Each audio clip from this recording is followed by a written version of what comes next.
So I will now introduce our second speaker, Sister Abby Avelino, is the International Coordinator of Talitha Kum, a global network dedicated to combating human trafficking.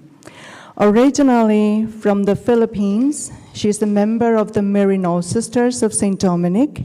Prior to her religious vocation, Sister Abby worked as a mechanical and systems engineer. Her mission work began in Japan, where she supported migrants, especially women from the Philippines, and witnessed firsthand and devastating efforts of human trafficking. These experiences inspired her to take a stand against trafficking and advocate for the rights of vulnerable individuals. Sister Abby later became the coordinator of Talitha Kum Japan, working to defend the dignity and rights of migrants and refugees.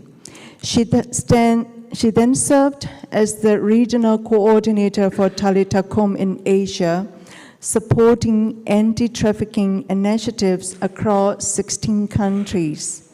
Today, she leads the global network of Talitha Kum from this international headquarters in Rome, Italy, under the umbrella of the UISG. Talitha Kum is active in over 100 countries and has more than 6,000 members, including religious sisters and brothers, lay people, and youth, all united in the fight to end human trafficking and all forms of modern-day slavery. Let us welcome Sister Abby.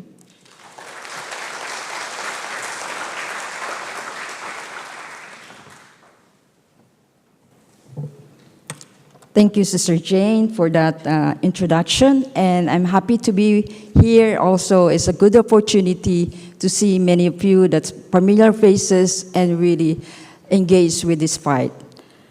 Again, good morning, and this opportunity I would like to share on this topic is urgent, painful, and deeply personal for many of us. Violence against women in the context of human trafficking. And again, I speak before you on behalf of the Talitha Kum members worldwide, and many of them are here together with me today.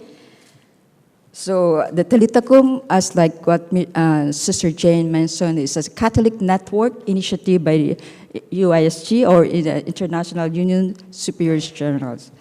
So this across globally working against human trafficking.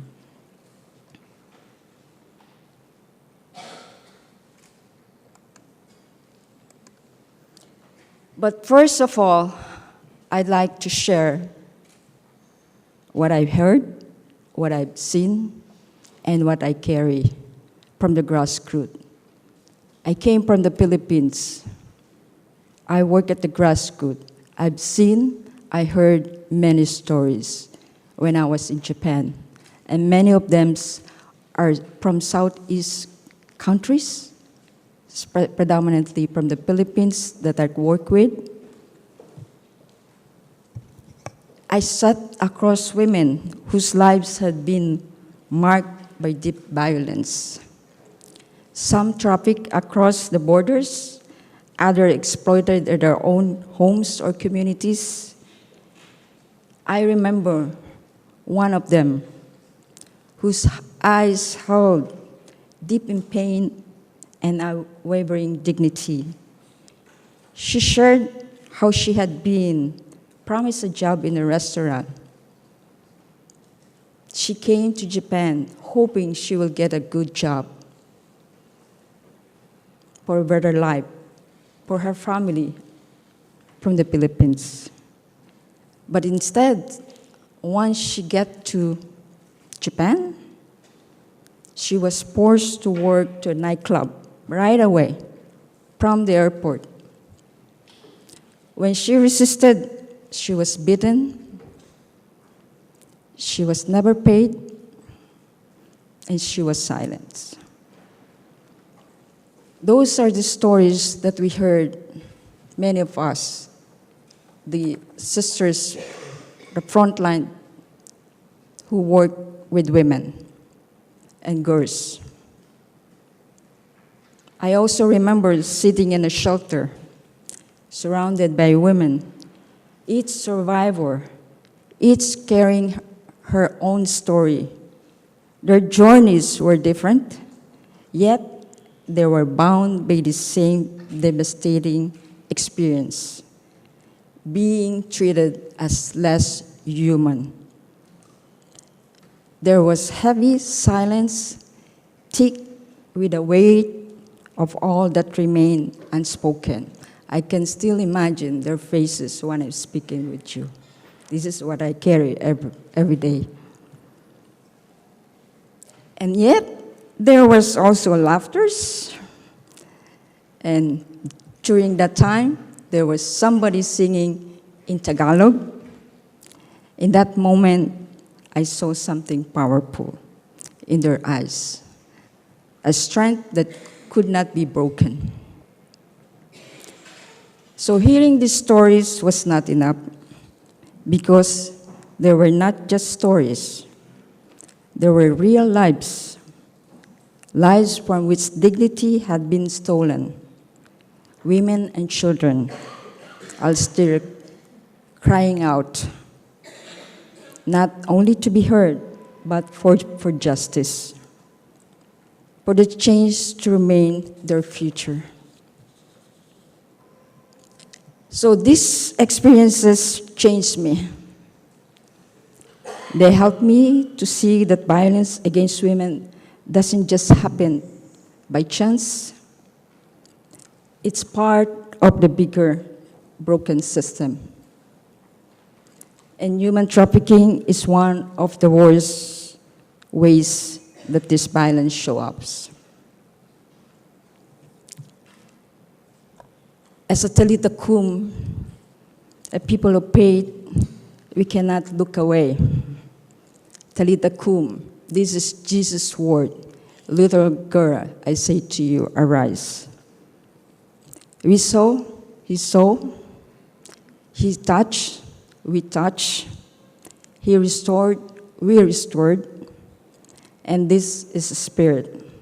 We are called to do the same as Jesus did, for the women and girls especially. Today, I want us to listen, really listen, to the lived experience of women and girls affected by violence and trafficking, to understand how these issues are interconnected, and to reflect on how our faith calls us to respond, not only with compassion, but definitely with justice.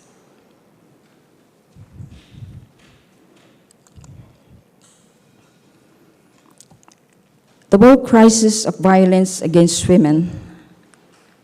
Let's begin with the reality. Violence against women is a global crisis. According to the World Health Organization, 1 in 2 women worldwide have experienced physical or sexual violence, mostly by the intimate partner. That's over 1 billion women living with trauma, fear, or silence. Global violence against women is a global pandemic. 50 million people are still living in modern slavery. 1 in 4 of the victim is a child. 70% of women and children are victims of human trafficking and exploitation. We heard about this presentation of Sister Tridora. Trafficking increases in war and complex zones. I'll leave it to you to reflect on that, not only in Ukraine, but later on you'll probably hear more. Trafficking increases in poor and marginalized communities. and more in online exploitations.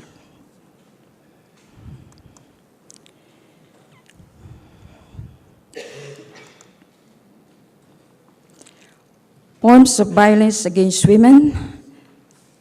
Violence takes many forms: domestic abuse, sexual assault, forced marriage, and online exploitation. And human trafficking, perhaps one of the most severe hidden forms of gender-based violence.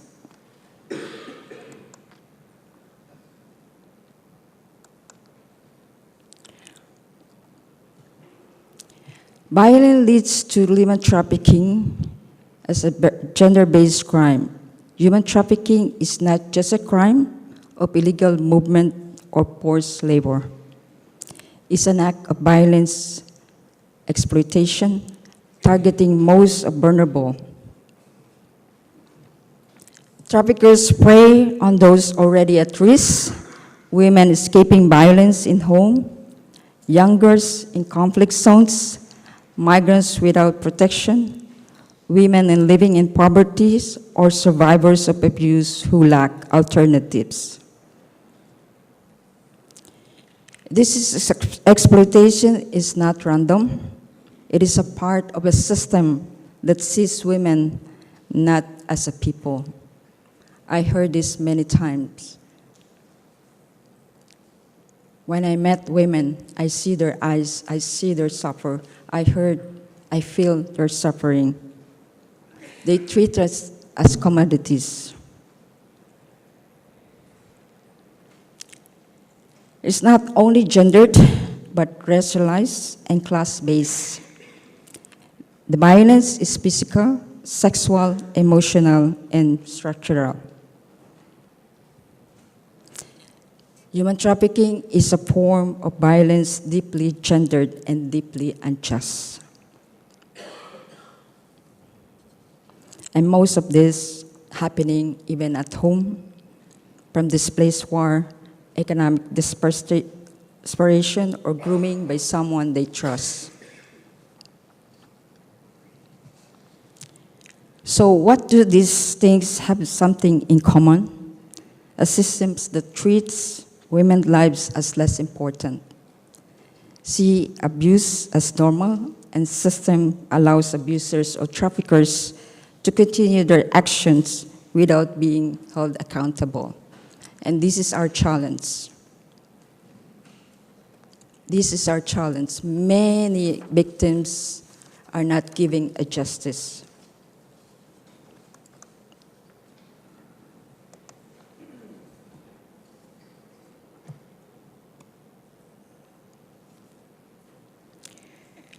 Trafficked women and children are often trapped in fear, making them vulnerable to exploitation by traffickers, corrupt officials, and those who fuel the demand of prostitution. I invite you to imagine being forced to sell your body night after night, being threatened if you speak up, having no passport, no freedom, no voice. This is what many trafficked women endure every day. Let me share a story. A girl named Maria, who only 14, was lured a promise to work abroad. She ended up in the brothel, locked away and abused. After years, she escaped and found refuge with sisters in our network. It took time. Healing isn't instant. But slowly, through trauma, informed care, community, and spiritual support, Maria began to rebuild her life. Today, she is a social worker, helping others escape that she once survived. I remember she said, I was invisible, but one sister saw me. That belief saved my life. We must be ones who see, we believe, and who act.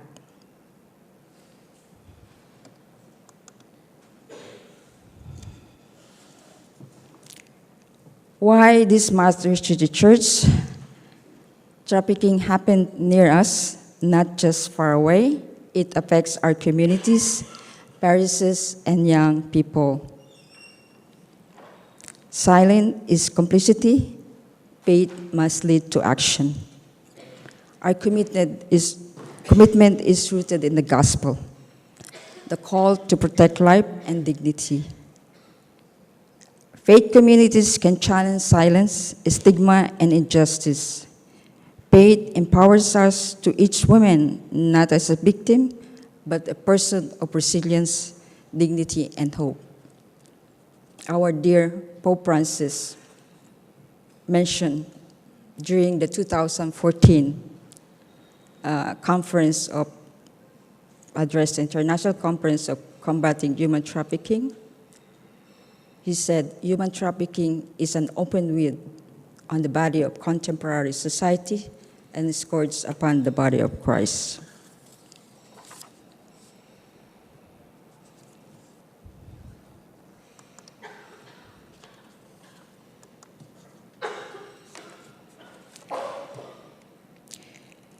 The faith in action, human trafficking and exploitation remains among the gravest violations of human dignity in our time. As a people of faith, we are called to be bearers of hope in the face of immense suffering.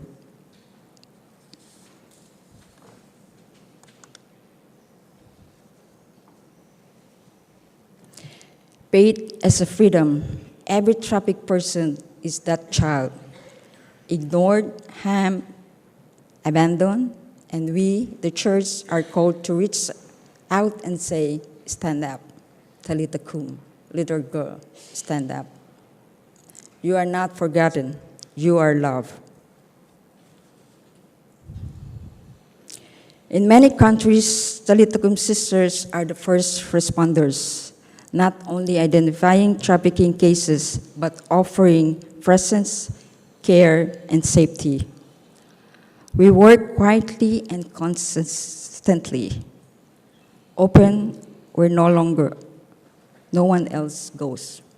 That's where the Talitha Kum are.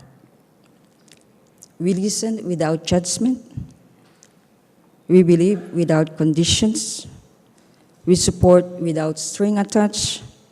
We accompany women and girls through a long and difficult process of healing, not just physically, but emotionally and spiritually. We understand that healing from violence requires not only protection from harm, but restoration of trust, identity, and purpose. The stories of hope and healing. Once, Grace was trafficked in Dubai. Her life was miserable. She was promised to get a better job, but she was deceived. She was lucky enough to escape from her traffickers, but the hope when she found and met the sisters accompanied her to be empowered as a survivor. She learned to become a chef, and now she's going to be a student. This is the hope and also the healing to empower survivors to accompany women. A story of joy. She was forced to be a prostitute when she was 14 years old. She was trafficked to Italy. Now she became a survivor advocate. Another courage, a story of hope. A transgender woman was also trafficked in Brazil. Now She also formed a survival shelter that accompany survivors, including her, to empower. Now she is a counselor.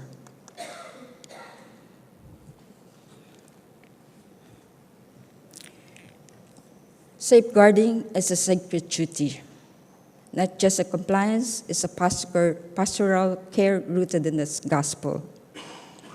Safeguarding is not a policy, it's a sacred duty. Talitha Kum promotes safeguarding as ethical, spiritual, and operational responsibility. We ensure survivor-led decisions, protect from re-traumatization, confidentiality and care, accountability in all practices. Safeguarding is essential for restoring dignity and preventing further harm.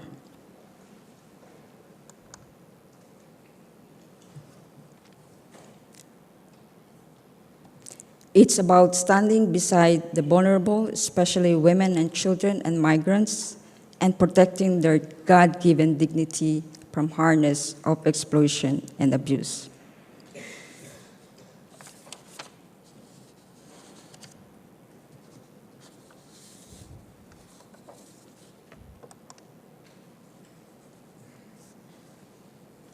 For Talitha Kum, safeguarding means defending the dignity of women and children, creating safe spaces in all communities, equipping people to recognize and respond to abuse, working with survivors and compassionate, faith-rooted care, speak truth and compassion and sensitivity because healing begins with integrity.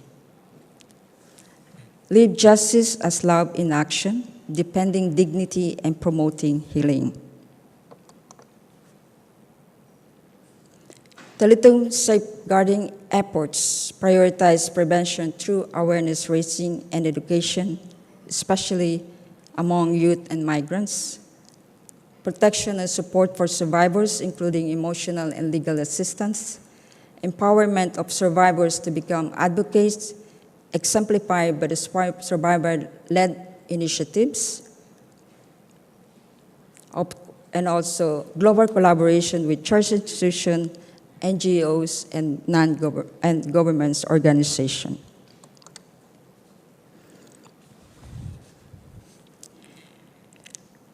We face enormous challenges.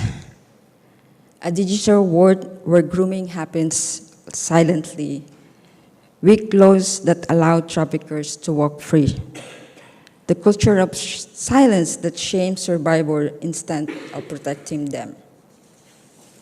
What we do, the new frontier in safeguarding. This is happening recently. For the last 10 years, many are victims of online sexual exploitation of children, especially in the Philippines. The highest numbers of the victims are from the Philippines, the children. It's online grooming, abuse, and recruitment are rising. What we do, support parents and youth with digital literacy, promote digital dignity, and be present in digital spaces with pastoral care.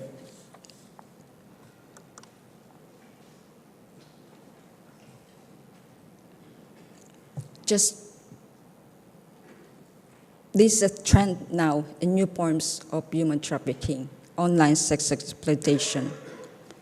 Top recruited location for labor and sex exploitation, like in Myanmar, Laos, Cambodia, and the Philippines, have become hotspots for cybercrime syndicates, exploiting trafficked individuals for online scams. Talitha Kum recognized the urgent need to adapt the harness technology of effective ensuring that information and communication technology works in the service of protections, justice, and empowerment of survivors. We also empower the young people for awareness raising, for education, And recently, we invite them to be a youth ambassadors against human trafficking, and this is engagement worldwide.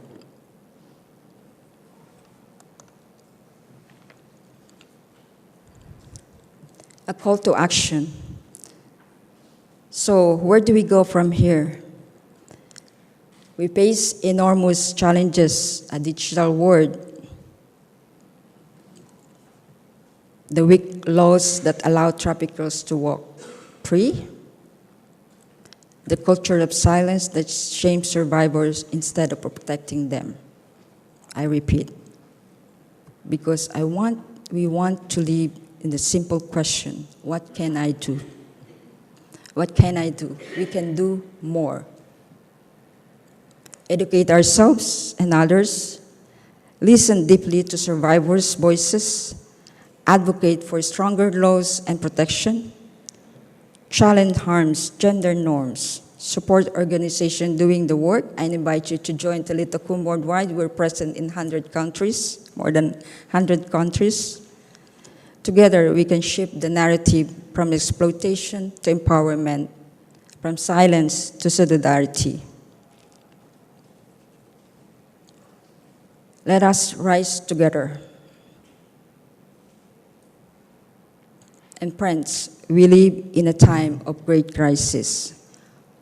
We heard earlier the story or the situation in Ukraine and many more, the conflicts countries, more and more.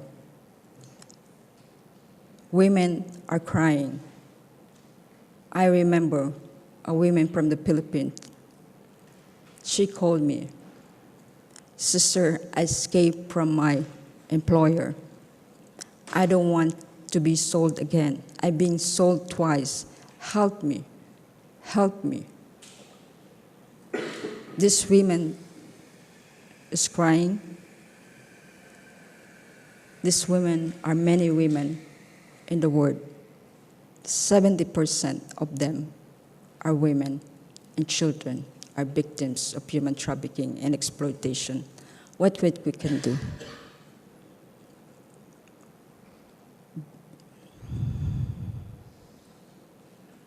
Human trafficking is not inevitable. It's not part of our life.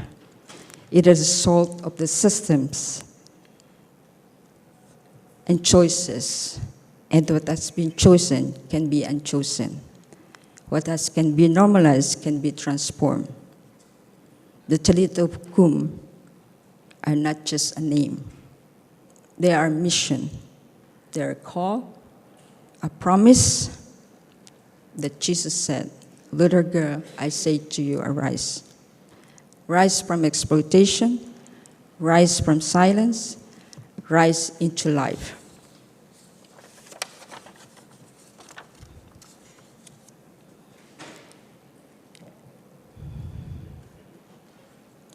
Again, I invite you, let us rise with courage, with compassion, and with conviction that every woman is worthy of freedom, of life, and of life in the fullness. Thank you.